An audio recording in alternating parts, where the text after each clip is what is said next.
The Clock is Ticking. Sequence 7. Written by Ella ****. A day went by while waking up to the ticking sound of her alarm clock. Maddie groaned. It was too early to be getting up considering that she had spent almost the whole night editing Charity's wedding photos. She twisted her head sideways to look at the clock on the stand beside her. It was 6 in the morning. Shutting her alarm clock off, she decided to get ready for the day. She entered her bathroom, splashed some water on her face and brushed her teeth. Then she went back into her room and wore her running clothes. Slipping her shoes on, she grabbed her phone and headsets. She took a quick glance at Trini, who was peacefully sleeping, before quietly exiting the room. She made her way to the kitchen and drank some water before proceeding for her morning run. The sun was just barely peeking over the sky, welcoming the beginning of the new day. Plugging her earphones into her eyes, Maddie started jogging. The morning air stung her face as she sped down the street. Maddie always ran the same route every single day. The people in her area had now grown used to seeing her every morning. After running for close to an hour, Maddie turned back and walked the rest of the way home. Getting to her apartment, she pushed the door open and walked in. "Mama Bear, I'm home," she cheerfully called out. Trini came rushing into the room. She was still wearing her pajamas. "Mummy."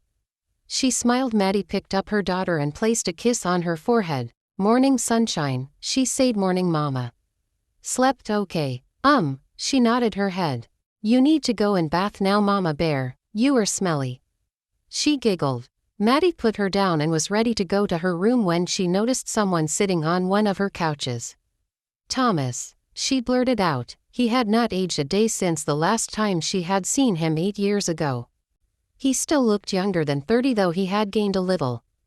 Thomas was a family friend and the only man she had dated before George. He was actually her first love, the man she had thought she would marry, though things didn't work out as planned. "Hey baby," he smiled. "What are you doing here?" she demanded before he could respond. Tess walked in and handed Maddie her glass of water. "Morning, Auntie." "Hey Tess, please get Trini and prepare her for school." "Sure." As soon as Tess and Trini were out of sight, Maddie turned to Thomas and gave him a puzzled look. "Won't you at least give me a hug? Aren't you happy to see me? What do you want? Is it wrong for me to visit you after such a long time?" he inquired. "I don't believe this is just a mere visit, so spare me that crap." "Fine, spit it out," she said, taking a prolonged sip of water before she sat down next to him. "Your mom asked me to pay you visit." "She what?" "She called me about 2 days ago and asked me to visit you. She said you needed me." "For what?" "Marriage." Maddie's jaw dropped. She picked her glass of water and took another large sip. "Are you okay?" he asked. She let out a short, sarcastic laugh. "So basically you are here to ask for my hand in marriage?" He smiled. "Yes." She stood up and started pacing back and forth for about 5 minutes. "You are single and I am single. We have a past together. I can take care of your needs. Marry me." "I should marry you." "Yes." "Thomas." Get out of my house." "You are kicking me out." "I said get out of my house," she yelled to the top of her lungs. "Okay." He stood up. "You are sure this is out?" she screamed at him. "Fine." He turned and hurriedly walked out of the house, closing the door shut behind his back.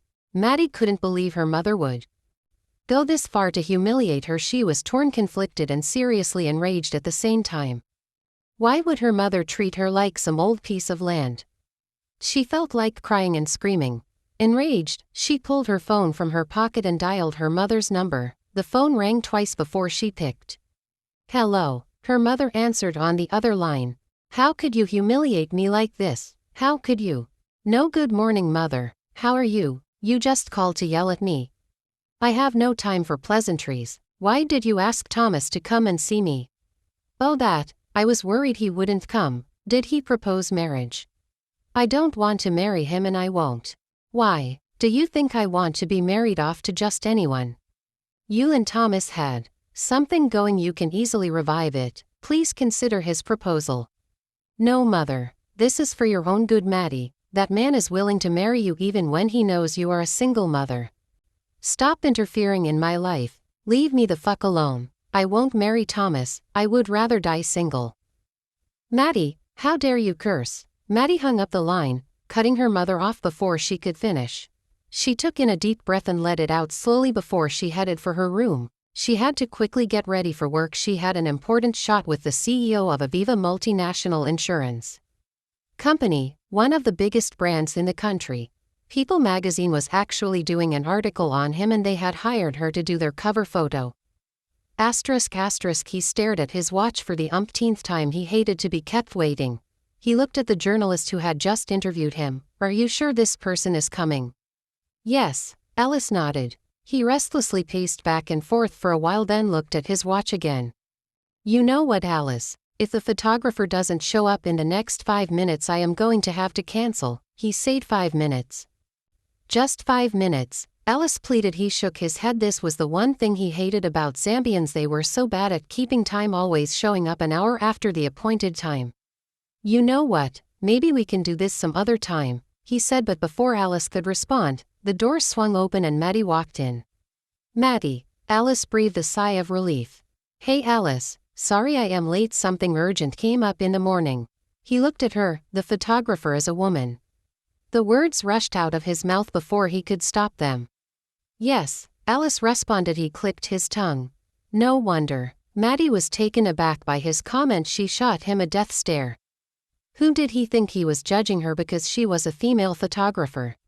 No wonder what? She asked. No wonder you came late. Most of you women are so incompetent. Sensing the tension in the air, Alice held Maddie's hand. Maddie darling, let's get started with the shot please. No, Maddie curtly said, annoyance clear in her voice. There won't any shoot today. What the fuck? He exclaimed. There won't be any shoot today until you apologize for calling me incompetent. Maddie, Alice exclaimed. He looked at her and shook his head. Out of my office. Gladly, she turned to leave. Asterisk.